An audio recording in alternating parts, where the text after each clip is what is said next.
Assalamualaikum warahmatullahi wabarakatuh. Kami dari kelompok 2 akan menjelaskan materi tentang sumber hukum yang mukhtalaf. Apa itu sumber hukum yang mukhtalaf dan apa saja bagian dari sumber hukum yang mukhtalaf tersebut? Sebelum masuk ke inti pembahasan, saya akan memperkenalkan anggota kelompok kami terlebih dahulu. Saya Septian Dayani dengan NISN 0040 857918. Saya Septi Sundari Putri dengan NISN 0042 507937.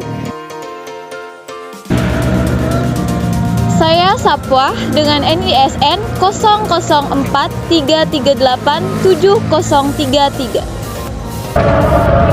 Saya Salsabila Mulyawati S dengan NISN 0046 8388 30. Saya Siska Wulandari dengan NISN 0046963576. Sumber hukum yang mukhtalaf adalah sumber-sumber fikih selain Al-Quran, As-Sunnah, Ijma, dan Qiyas. Disebut mukhtalaf karena tidak semua mujtahid menjadikan sumber-sumber ini sebagai rujukan dalam berijtihad. Sumber hukum yang mukhtalaf terbagi menjadi 8, antara lain ihtishan, maslahah mursalah, istishab, sadus jariyah, urf, syar'u man qablana, mazhab sahabi, dan dalalatul iktiron. Yang pertama ada istihsan. Pengertian istihsan. Istihsan menurut bahasa mempunyai arti menganggap baik. Ahli usul yang dimaksud dengan istihsan ialah berpindahnya seorang mujtahid dari hukum yang dikehendaki oleh qiyas jali kepada hukum yang dikehendaki oleh qiyas khafi, atau dari ketentuan hukum kuli kepada ketentuan hukum juz'i. Karena ada dalil yang lebih kuat menurut pandangan mujtahid. Dari pengertian tersebut, berarti istihsan dapat dibedakan menjadi 2. Yang pertama, menguatkan qiyas khafi atas qiyas jali, dan yang kedua, ketentuan hukum kuli kepada ketentuan hukum juz'i. Dasar hukum istihsan, Allah Subhanahu wa Ta'ala memerintahkan kita untuk mengikuti yang terbaik, dan kalimat perintah menunjukkan bahwa ia adalah wajib.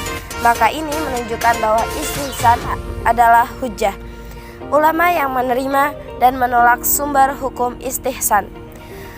Menurut mazhab Maliki, konsep dasar istihsan diberlakukan ketika terdapat 2 dalil yang kontroversi.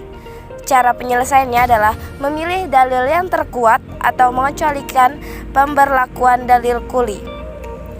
Mazhab Maliki menerapkan istihsan dalam rangka mengutamakan maslahat daripada qiyas. Mazhab Hambali, pemberlakuan istihsan pada dasarnya bertolak dari pertimbangan. Yang pertama, penyimpangan suatu ketentuan hukum yang seharusnya diterapkan karena adanya khusus dari Al-Quran dan Sunnah. Kedua, terdapat suatu pertimbangan yang dipandang oleh mujtahid. Dan yang ketiga, adanya suatu dalil yang tidak dapat diaplikasikan menurut pertimbangan mujtahid. Contoh istihsan adalah Umar bin Khattab tidak memotong tangan orang yang mencuri karena pada masa itu sedang terjadi krisis berkepanjangan dan pencurian demi menyambung hidup. Yang kedua ada maslahah mursalah. Maslahah mursalah menurut bahasa yaitu kebaikan, kebermanfaatan, kepantasan, kelayakan, keselarasan, dan kepastian. Sedangkan menurut bahasa yaitu mempunyai arti terlepas atau terbebas dari keterangan yang memperbolehkan atau tidak diperbolehkan. Dasar dalam maslahah mursalah sebagai upaya untuk menciptakan fondasi rasional, moral, serta spiritual dari sistem hukum Islam. Ulama yang menerima dan menolak sumber hukum maslahah mursalah. Yang menerima, pertama ada Imam Malik memperbolehkan berpegang pada maslahah mursalah. Yang kedua, apabila maslahah mursalah itu sesuai dari dalil kulil atau dalil zu'i dari syara, maka boleh berpegangan kepadanya. Menurut Ibnu Burhan, ini adalah pendapat Imam Syafi'i. Yang menolak yaitu ada jumhur ulama menolak mursalah sebagai sumber hukum. Contoh maslahah mursalah. 1. Percatatan perkawinan dalam surat yang resmi menjadi maslahat untuk sahnya gugatan perkawinan, nafkah, pembagian harta waris, dan lainnya. 2. Tuntutan beribadah di masa pandemi COVID-19 seperti tidak melakukan sholat Jumat dan sholat tarawih berjamaah, menutup masjid untuk sementara, dan sholat menggunakan masker. Yang ketiga, istisab. Secara bahasa, mempunyai arti selalu menemani atau serta selalu menyertai. Menurut istilah, istishab adalah menjadikan hukum yang telah tetap pada masa lampau terus berlaku sampai sekarang, karena tidak diketahui adanya dalil yang merubahnya. D. Dasar istisab. Berdasarkan penetapan hukum, sesuatu yang bermanfaat bagi manusia adalah boleh, sebelum ada dalil yang menunjukkan keharamannya. C. Ulama yang menolak dan menerima sumber hukum istisab. Yang pertama, ulama Malikiyah, Syafi'iyah, Hanabilah, Zahiriyah, dan Syiah, bahwa istishab bisa menjadi hujjah serta mutlak untuk menetapkan hukum yang sudah ada selama belum ada dalil yang mengubahnya.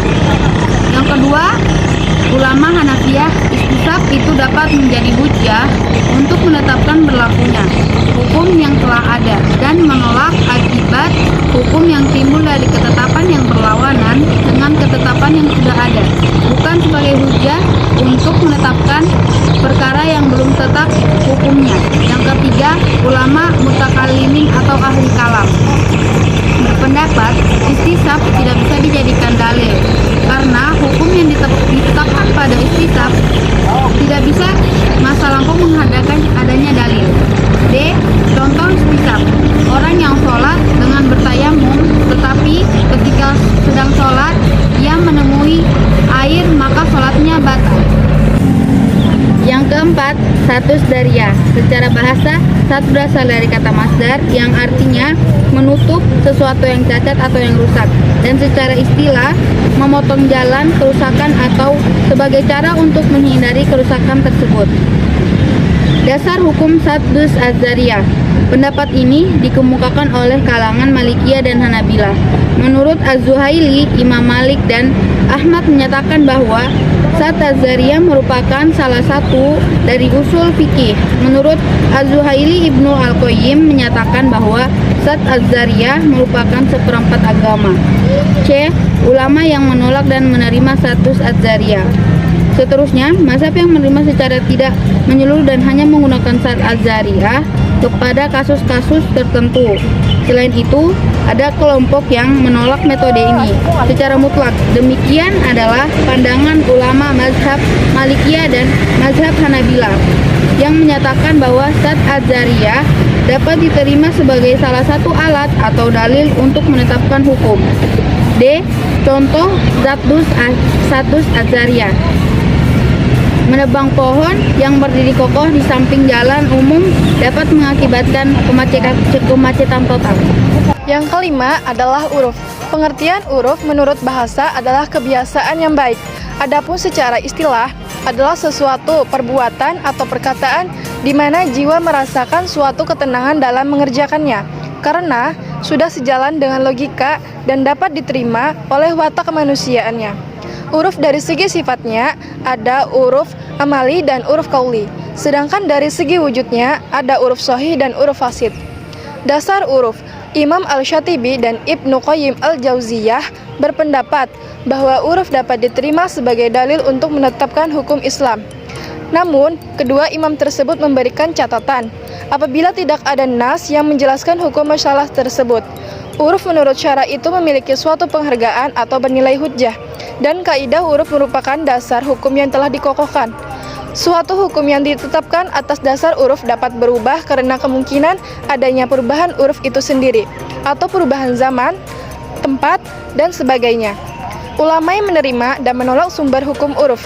Ulama usul sepakat bahwa uruf yang sahih dapat dijadikan hujjah dan sarana dalam menetapkan hukum syara. Sedangkan uruf fasih tidak dapat dijadikan hujjah. Para ulama membenarkan penggunaan uruf hanya dalam hal-hal muamalah. Itu pun setelah memenuhi syarat-syarat. Dalam hal ibadah tidak berlaku uruf karena yang menentukan dalam hal ibadah adalah Al-Quran dan hadis. Contoh uruf. Penerapan uruf dalam transaksi ekonomi Islam adalah jual beli yang dilakukan masyarakat tanpa mengucapkan sigat ijab kabul, yaitu saya jual, saya beli. Yang keenam, syar'u mangkoblana. Pengertian syar'u mangkoblana. Syar'u mangkoblana mempunyai arti menurut bahasa yang berasal dari kata syar'u, syir'ah, yang artinya sebuah aliran air, sebuah agama hukum syariat, dan qoblana artinya sebelum Islam. Menurut istilah, syar'u mangkoblana adalah syariat yang diturunkan Allah kepada umat sebelum Nabi Muhammad SAW, yaitu ajaran agama sebelum datangnya ajaran agama Islam melalui perantara Nabi Muhammad SAW. Dasar hukum syar'u mangkoblana. Sebagian ulama seperti Imam Abu Hanifah, Imam Maliki, Imam Syafi'i, dan Imam Ahmad Hambal menyatakan bahwa hukum-hukum yang disebutkan dalam Al-Quran dan Al-Sunnah meskipun objeknya tidak untuk Nabi Muhammad SAW, selama tidak ada penjelasan tentang nasahnya, maka berlaku pula untuk umat Nabi Muhammad SAW. Dari sini muncul kaidah syariat untuk umat sebelum kita juga berlaku untuk kita. Ulama yang menerima dan menolak sumber hukum syar'u mangkoblana. 1. Syariat yang diturunkan sebelum Nabi Muhammad SAW diangkat menjadi Nabi, maka syariat tersebut juga berlaku untuk kita. Dan syariat yang diturunkan sebelum Nabi Muhammad SAW diangkat menjadi Nabi, maka syariat tersebut tidak berlaku untuk kita. Contoh syar'u mangkoblana. Pada syariat Nabi Yusuf alaihissalam, hukuman untuk pencuri adalah dijadikan budak. Quran Surah Yusuf ayat 75. Yang ketujuh ada mazhab sahabi. Mazhab sahabi secara bahasa ialah pendapat sahabat Rasulullah SAW tentang suatu kasus di mana hukumnya tidak dijelaskan secara tegas dalam Al-Quran atau Al-Sunnah Rasulullah. Mazhab sahabi secara istilah perihal satu sahabat mengemukakan sebuah pendapat, kemudian menyebar ke sahabat lainnya tanpa diketahui seorang sahabat pun yang menentang. Dasar dalam mazhab sahabi adalah sebagai sumber hukum. Pendapat ulama yang menerima dan menolak mazhab sahabi. Ulama yang menerima mengatakan bahwa mazhab sahabi, qaulus sahabi, dapat menjadi hujah. Pendapat ini berasal dari Imam Maliki, Abu Bakar Ar-Razi, Abu Said, sahabat Imam Abu Hanifah. Begitupun juga Imam Syafi'i dalam qaul qadimnya. Para ulama yang menolak bahwa mazhab sahabat qaulus sahabi secara mutlak tidak dapat menjadi hujah. Pendapat ini berasal dari jumhur Asy'ariyah dan Mu'tazilah. Imam Syafi'i dalam qaul jadidnya, juga Abu Hasan Al-Karha dari golongan Hanafiyah. Contoh mazhab sahabi. 1. Hukum potong tangan bagi seorang pembantu. Jumhur ulama berpendapat bahwa hukum bagi seorang pembantu yang mencuri harta tuannya tidak dipotong. 2. Perkataan Ibnu Mas'ud radhiyallahu anhu, sedikitnya waktu haid adalah 3 hari. Yang kedelapan adalah dalalatul iktiron. Pengertian dalalatul iktiron menurut bahasa berarti dalil yang bersama-sama atau berbarengan. Secara istilah adalah dalil yang menunjukkan bahwa sesuatu itu sama hukumnya dengan sesuatu yang disebut bersama-sama. Ulama yang menerima dan menolak sumber hukum dalalatul iktiron. Jumhur ulama mengatakan bahwa sesuatu yang bersama-sama dalam suatu himpunan tidak mesti bersamaan dalam hukum. Sedangkan sebagian ulama Hanafiyah, Malikiyah, dan Syafi'iyah dan sesungguhnya staf itu menghendaki musyawarah. Demikian penjelasan materi tentang sumber hukum yang mukhtalaf dari kelompok kami. Kurang dan lebihnya kami mohon maaf. Akhirul kalam, wassalamualaikum warahmatullahi wabarakatuh.